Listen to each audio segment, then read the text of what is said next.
Merhaba arkadaşlar, Turkish Oya Class YouTube kanalımıza hoş geldiniz.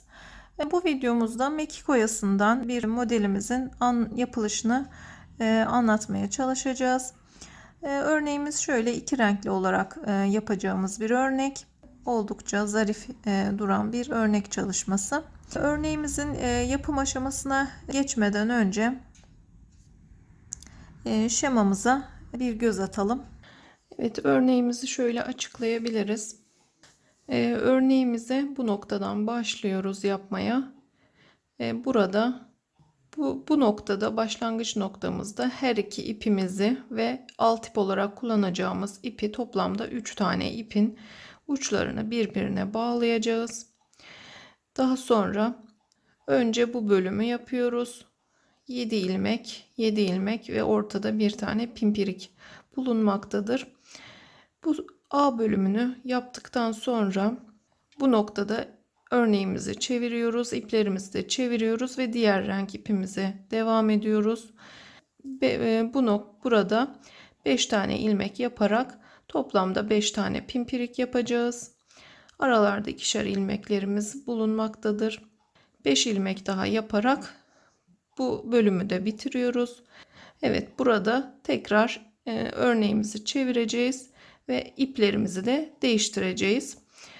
Ve alt bölümümüzü yapıyoruz. 7 ilmek, 1 pimpirik, 7 ilmek şeklinde burayı da tamamlıyoruz. Ve tekrar bu noktada örneğimizi çevirerek iplerimizi de değiştiriyoruz ve pimpirikli bölümümüzü yapıyoruz. Evet, örneğimiz bu şekilde sırayla devam etmektedir.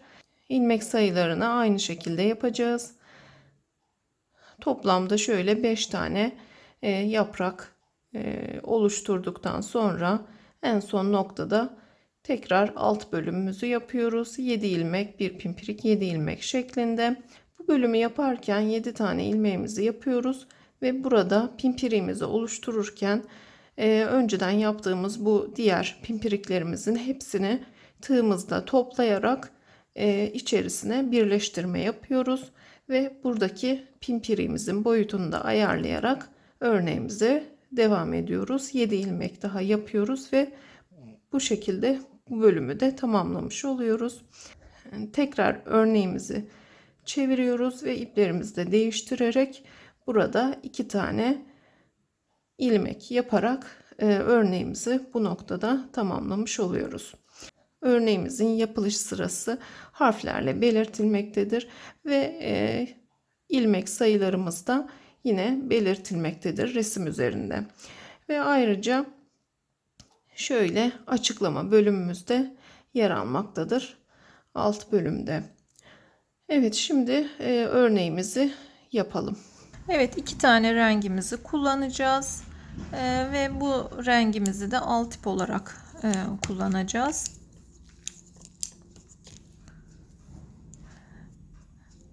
Bu örneğimize başlarken 3 ipi birden bağlayarak yapacağız örneğimizi. Evet, 3 ipi birden bağlayalım önce.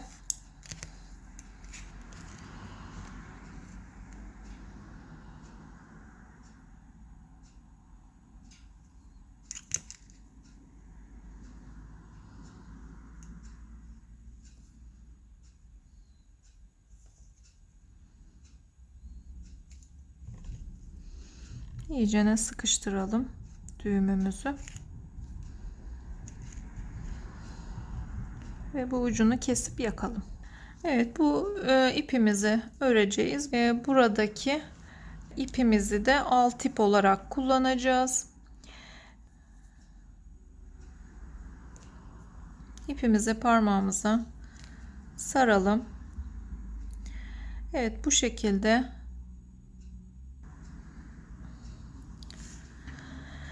7 ilmek yapalım.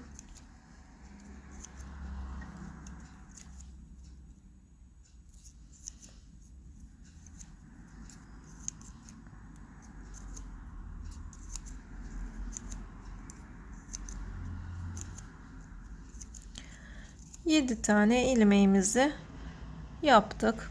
Bir tane pimpirik yapıyoruz.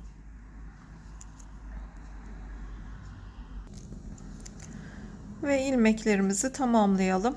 7 tane olacak.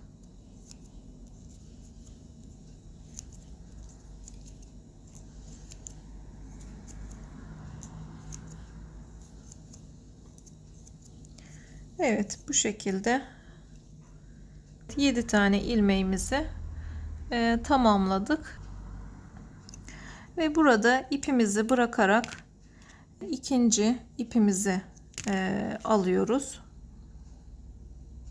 Örneğimizi çevirelim. Örneğimizi çevirerek buraya 5 tane ilmek yapıyoruz. Bu ilmeğimizi yaparken şöyle tamamen kapatmayacağız buradaki ipimizi. Birazcık şöyle açıklık bırakacağız. İlmeğimizi örerken. Evet, bu şekilde biraz açıklık bırakarak yapıyoruz ilmeklerimizi. Şimdi 5 tane ilmek yapıp pimpiriklerimize başlayalım.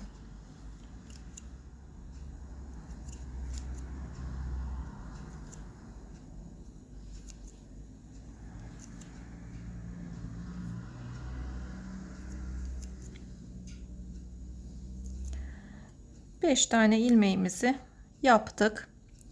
Şimdi pimpirik yaparak aralarında ikişer ilmek olacak ve 5 tane pimpirik yapıyoruz. Biraz küçük yapalım pimpiriklerimizi. Evet, şöyle küçük pimpirik yaparak 5 tane, toplamda 5 tane yapalım. Bir ilmek, bir pimpirik şeklinde devam edelim.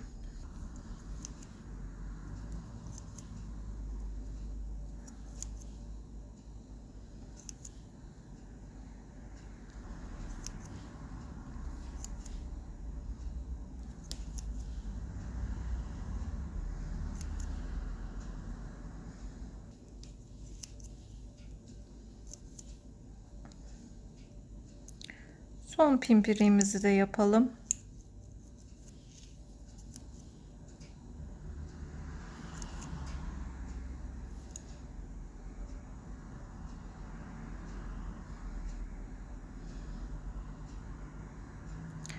Evet, 5 tane pimpiriğimizi yaptık. Şimdi ilmeklerimizi tamamlayalım.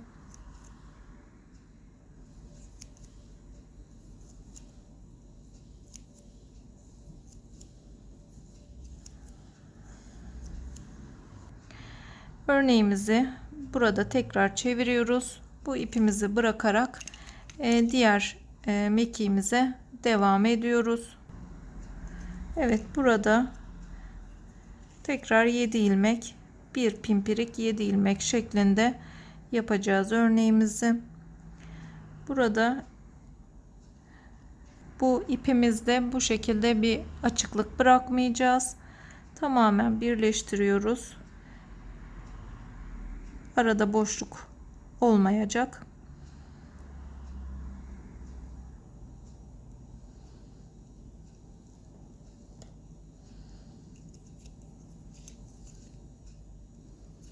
Evet, bu şekilde birleştirelim. 7 tane ilmek yapalım.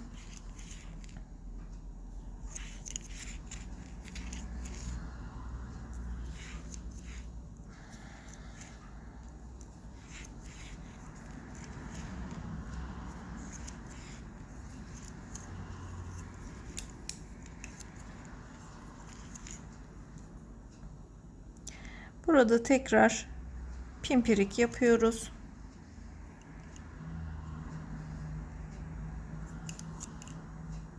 Yedi ilmeğimizi tamamlayalım.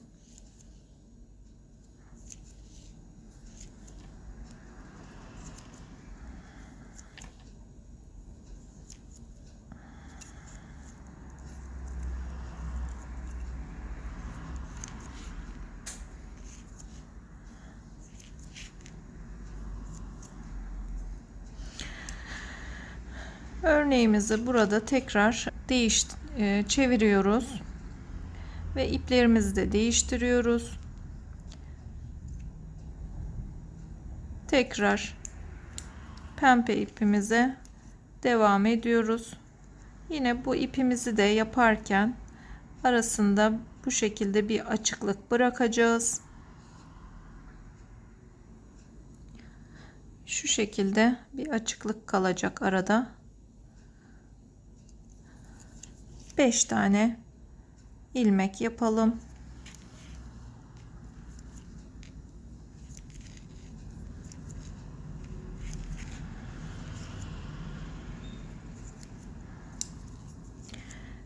Pimpiriklerimizi yapıyoruz. 5 tane pimpirik yapacağız.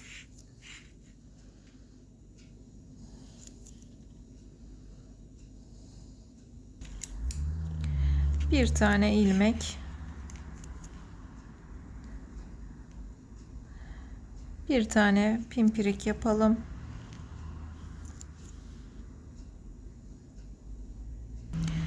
Bir ilmek yapalım.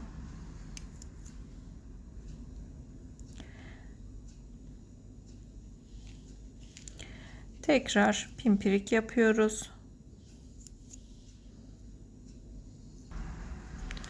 Bir ilmek yapalım. Ve tekrar pimpirik. Bir ilmek yapalım. Toplamda 5 tane pimpirik olacak. Son pimpiriğimizi de yapalım.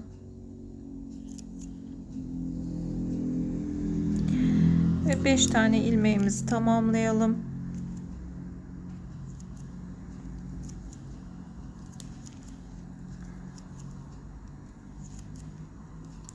Evet, 5 tane ilmeğimizi de tamamladık. Bu şekilde bitti zincir bölümümüz. Burada örneğimizi tekrar çevirerek örneğimizi tekrar çeviriyoruz. İplerimizi de değiştiriyoruz.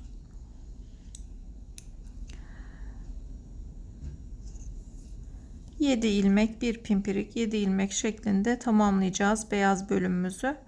Burayı yaparken burada açıklık bırakmayacağız, ilmeklerimizin arasında tamamen kapatıyoruz. Evet, burada tamamen kapatarak örüyoruz 7 tane ilmeğimizi.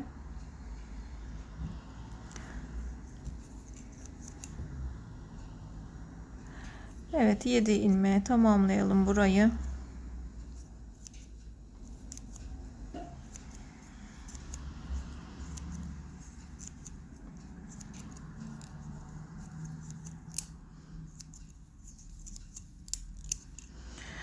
Evet, örneğimizin yapılışı bu şekilde devam ediyor. Buradaki pembe olan çiçekli bölümümüzden toplamda 5 tane olacak. Burayı 5 tane olacak şekilde tamamlayalım. Evet, son çiçeğimizi de bu şekilde tamamlamış olduk. Toplamda 5 tane yaptık. Örneğimizi burada tekrar çeviriyoruz. Ve beyaz krem rengi olan bölümü yapalım.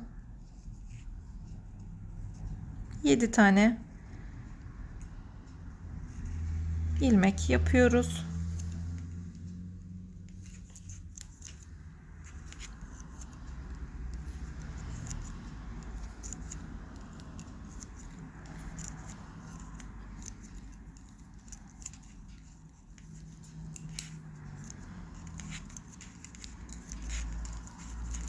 Yedi ilmeğimizi yaptık.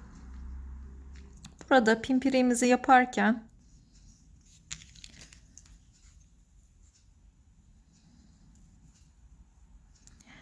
burada tığımızla pimpiriklerimizi topluyoruz ve buradaki ipimizi pimpiriklerimizin içerisinden geçiriyoruz.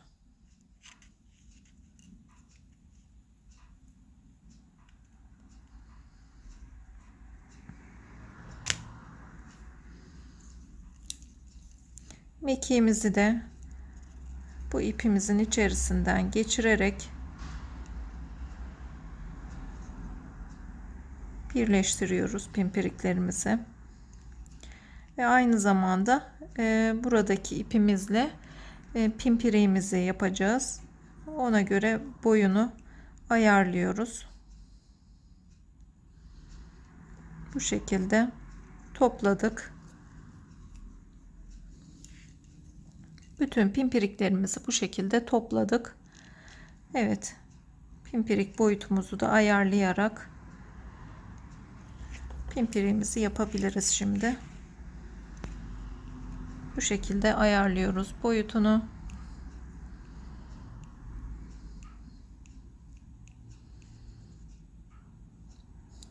Tamamlayalım ilmeğimizi.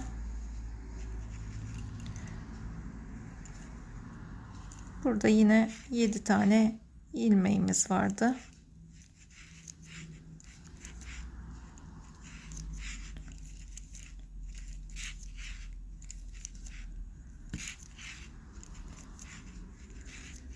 Evet, ilmeklerimizi bu şekilde tamamladık. Örneğimizi yine çeviriyoruz.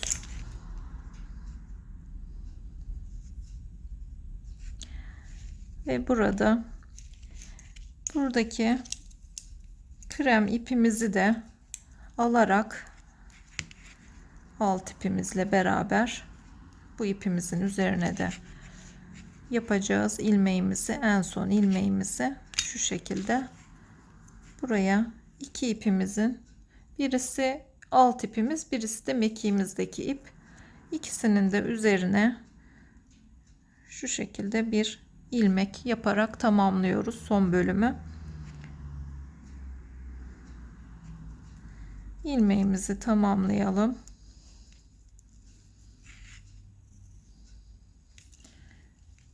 Bir ilmek daha yapalım. Daha sağlam olsun ilmeklerimiz. Tekrar bir ilmek daha yapıyoruz. Evet, örneğimizi bu şekilde tamamlamış olduk. Çok kibar, güzel bir motif çalışmasını bu şekilde bitirdik. Şimdi burada bütün iplerimizi kesip yakabiliriz.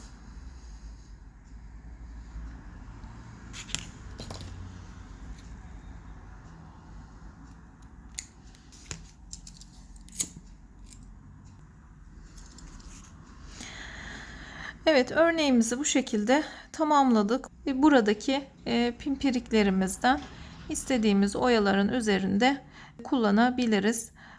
Evet, örneğimizin yapım aşaması bu şekildeydi. Örneğimizin şemasına ve Instagram ve Facebook adreslerimize videomuzun alt bölümünde yer alan yazılı açıklama kısmından ulaşabilirsiniz. Bizi izlediğiniz için teşekkür ederiz. Bir sonraki videomuzda görüşmek üzere.